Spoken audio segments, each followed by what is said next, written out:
Nosso programa. Bom dia, Nayana. Obrigada. É uma honra estar aqui novamente falando com vocês sobre amor e sobre relações, na verdade. Exatamente. Afinal de contas, como humanos, somos um ser social e essas relações fazem parte da nossa vida, sem sombra de dúvida. Já quero lembrar você que está aí do outro lado que tem uma enquete no nosso WhatsApp. Você manda uma mensagem no 869-9411-7777. Está aqui o QR Code. Coloca a câmera que você já conversa com a gente. Se você... Vou colocar o dedo aqui, ó, em você que está aí do outro lado.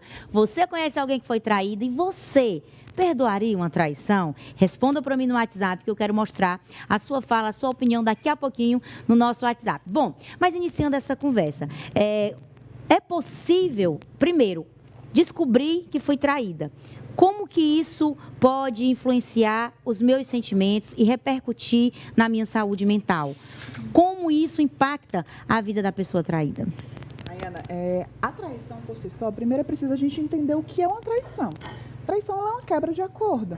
É quando tudo aquilo que você acredita, é tudo aquilo que você criou como expectativa e com um acordo também explícito nessa relação, ele acaba sendo desacreditado, rompido. É quando um dos parceiros, uma das parceiras, acaba ali rompendo com tudo que foi acordado dentro dessa relação.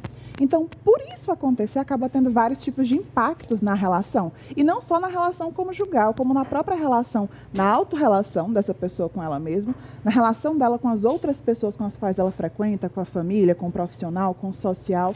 Então, a traição por si só, ela gera vários impactos sociais, psicológicos, afetivos. A quebra de confiança que existiu entre os parceiros dessa relação acaba também afetando como aquela pessoa vai ser em outras relações. Às vezes até de não confiar mais em outras relações também. Então pode impactar aí, de repente, uma vida inteira da pessoa traída. A importância de buscar ajuda, né? Para buscar esse equilíbrio dentro dessa área.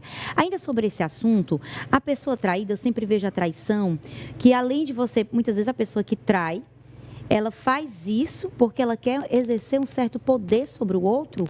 E existem muitos pontos que levam a pessoa a trair. Mas eu penso que um ponto muito importante da fidelidade é a fidelidade com a sua própria consciência. Se você deseja viver relacionamentos, então deixa aquele vínculo que você tem com alguém e viva a sua vida da maneira que você pensa que é o melhor. Mas não envolve alguém. Isso é uma irresponsabilidade afetiva. Exatamente. Você trouxe uma ótima concepção de irresponsabilidade afetiva. Porque o que é a responsabilidade afetiva? Ela não é você corresponder à expectativa do outro. É sobre você ser honesto com o outro.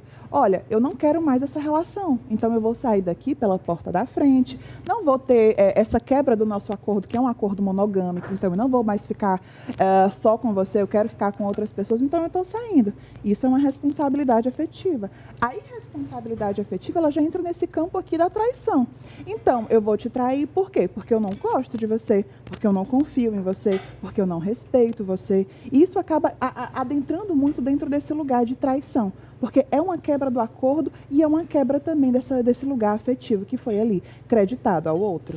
A traição, ela é uma falha no caráter? Muita gente define traição como uma falha de caráter. Ah, traiu porque não tem caráter. Ou ela, em algumas situações, ela pode ser uma espécie de acidente. Se é que eu posso falar dessa maneira, uma espécie de, ai, me equivoquei, fui além e traí. Nayana, é uma pergunta muito polêmica. Inclusive, todas as vezes em que eu vou dar uma palestra, eu falo sobre exatamente isso. Por quê? Dentro da psicologia, a gente não coloca a traição como uma falha de caráter, tá? Então, que isso fique claro. Não é uma falha de caráter. Como que a gente pode estar explicando? Isso é uma conduta do seu comportamento. É como você visualiza aquela relação. O que aquela relação é para você? O que eu considero dentro daquela relação? Por que o meu caráter tem que ser creditado àquilo que eu considero ao outro ou à outra pessoa? Então, não dá para a gente associar que todas as pessoas que traem não têm caráter, tá? Isso não pode ser colocado de uma forma generalista. Algumas pessoas sim, mas todas não. Então, é preciso entender. Eu traí por quê? Como foi que isso aconteceu? Como é que eu enxergo essa relação? Como é que eu enxergo o meu parceiro, a minha parceira no meio disso? Existe, às vezes, também a traição como um sintoma da própria relação.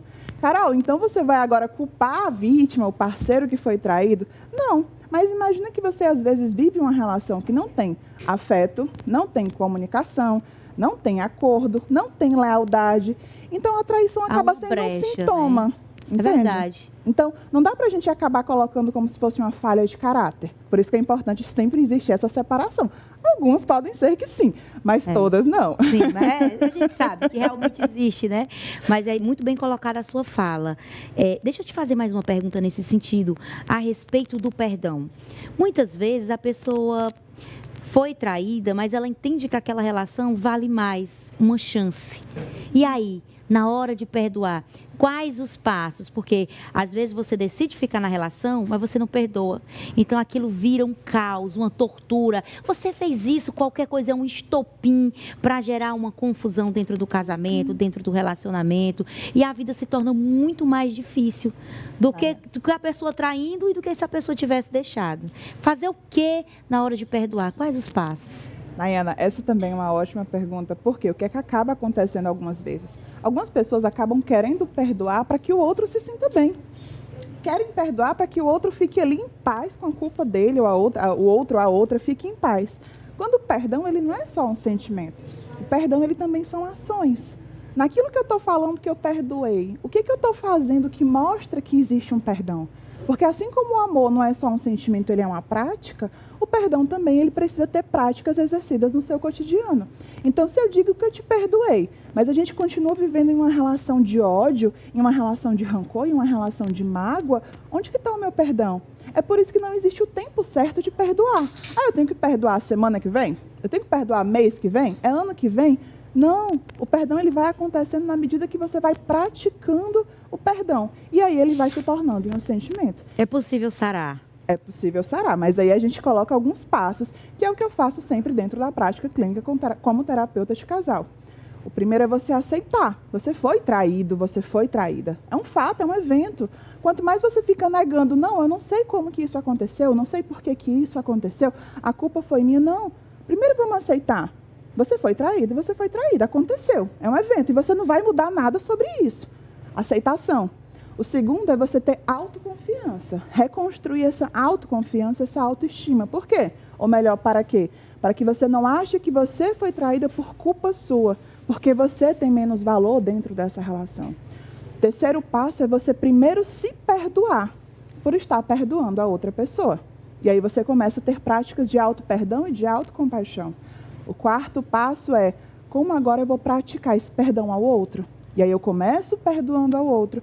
E o último passo, que é o quinto, é reconstruir essa confiança. Que maravilha. Agora pense comigo. Tudo isso aconteceu, os 5 passos foram feitos, tudo restabelecido, reina a paz no lar e o cônjuge volta a trair. O que também é uma situação extremamente comum. A pessoa se ergue, se levanta, vai lá, se cura, ajuda, fica, decide permanecer, mas o outro não amadureceu o suficiente para entender que aquilo não era necessário e ele volta a trair. E o que se faz nessa hora? Aí você tem que perguntar o que é que você quer fazer. Porque nem adianta ter uma receita mágica, algo padronizado para todo mundo. O que eu quero fazer com isso? Porque se o outro ou a outra pessoa volta a me trair, o que isso está falando sobre a nossa relação? Sobre como o outro está enxergando a nossa relação? Então, eu costumo dizer uma coisa. A primeira vez que alguém te trai, está falando sobre ela. A segunda vez que alguém está te traindo e você perdoa, está falando sobre a relação. A terceira vez que alguém te trai, está falando sobre o que você está aceitando na sua vida. Então, é preciso entender o que é que eu quero. O que é que eu quero dentro dessa relação. O que eu também quero está acontecendo? Importantíssima essa pergunta, viu, mulherada? E os homens também. Mas, olha, na nossa participação do WhatsApp, nós temos uma colocação aqui de uma telespectadora ou um telespectador, vamos conferir, de Goiânia, que está com a gente e está aí no nosso 9411-7777, o DDD é 86, e mandou uma mensagem para a gente. Vamos ver, Luz? Coloca aí para mim. Vamos conferir, olha só. Bom dia, me chamo Nildete Lima, sou de Goiânia, Goiás. Minha resposta sobre traição. Eu não perdoo, não, porque quebra a confiança e o respeito entre o casal. Quem traiu uma vez, trai sempre. E aí, minha querida psicóloga Caroline Costa, quem traiu uma vez, trai sempre ou é possível uma regeneração? Olha, Nayana, é preciso você entender que quem trai uma vez não necessariamente vai trair sempre. Se você condiciona isso, então aquela pessoa ela vai ser descredibilizada como um todo. Quem trai uma vez tem que entender como foi essa traição, o que fez com que traísse, e entender se ela também entendeu sobre o fato, sobre o evento que aconteceu ali. Então, de forma psicológica, eu não concordo nesse condicionante de quem vai trair uma vez, vai trair sempre. Mas, tá? às vezes, essa fala, eu entendo muito a fala da nossa telespectadora, inclusive quero mandar um cheiro para ela que está lá do outro lado e mandou essa mensagem para a gente. Às vezes, é a experiência que a pessoa tem, por ela ter sido traída algumas vezes, e às vezes em outras esferas, dentro do casamento, dentro de uma amizade, dentro de outros, acaba gerando essa marca e ela entende que sempre vai ser traída. Cria-se um caminho neural, onde a pessoa acha que vai ser traída a qualquer momento. Eu falo até um caminho, porque às vezes você tem que desconstruir essa plasticidade da cabeça de que isso vai acontecer com você, porque aconteceu tanto que você foi levado para esse lugar. Então, isso é uma fala, muitas vezes, de quem já passou experiências negativas e viveu dessa maneira. Mas ainda sobre a traição, o que é mais importante na hora de decidir perdoar ou não? O que é mais importante considerar? O mais importante a considerar primeiro é o auto-amor. Como eu estou me amando dentro dessa relação. Porque perdoar o outro para que o outro só ele se sinta bem, mas eu não me sinta bem com esse perdão, eu não estou me amando. Então, a primeira prática do perdão é primeiro saber como eu estou me amando. E uma coisa que eu sempre coloco, Nayana, dentro das relações, dentro da terapia de casal, é o seguinte: como eu estou me amando com a pessoa que está ao meu lado? Se eu não me amo, ou se eu não me sinto amada por mim mesma, enquanto eu estou com outro, será se realmente essa relação me oferta esse amor que eu busco? Eu estou buscando afeto ou eu estou buscando validação? Eita, que a gente já começa aqui o nosso programa de janeiro com esse assunto que mexe com a cabeça da gente. Olha que pergunta interessante. Está buscando afeto ou validação? Isso é maravilhoso. Ter essa segurança de quem você é, ter uma identidade formada, certamente não te permitirá ficar em relacionamentos onde você é abusado nos seus sentimentos e vive essa irresponsabilidade afetiva. Saber quem se é, certamente é um caminho importante e necessário. Muito obrigada, Caroline, por trazer esclarecimentos sobre o assunto. Você pode seguir a Caroline também nas redes sociais. E deixa seu recado aí para finalizar a nossa conversa. Primeiro, obrigada por estar aqui hoje, tá, Nayana? Obrigada a todos que acompanharam a gente até aqui. E entender que o perdão, assim como o amor, é um comportamento, é uma prática. A gente não nasce amando e nem nascemos perdoando. A gente vai construindo isso aonde a gente está. Então, entender que não precisa ter pressa para que o perdão aconteça. Ele também precisa ser sentido antes de qualquer coisa. Olha que maravilha! E esse foi o nosso quadro Saúde em Dia.